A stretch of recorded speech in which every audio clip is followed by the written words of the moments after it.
ప్రపంచ దేశాలు మెచ్చిన నేత మన ప్రధాని మోడీ గారు అయితే ఆ మోడీ గారే మెచ్చిన నేత మా అధినేత శ్రీ పవన్ కళ్యాణ్ గారు.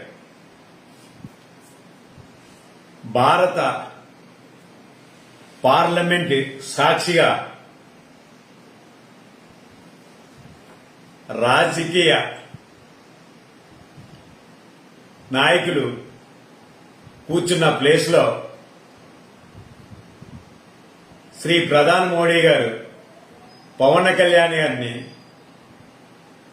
పవన్ కళ్యాణ్ అంటే తుఫాన్ అని వర్ణించడం జరిగింది.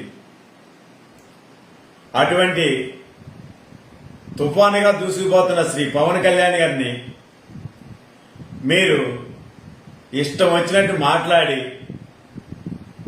అనవసరంగా మీ రాజకీయ భవిష్యత్తును పాడు చేసుకోవద్దు రాజా. నెక్స్ట్ ఎలక్షన్ లో డిపాజిట్లు కూడా రావు రాజా. జాగ్రత్త రాజా.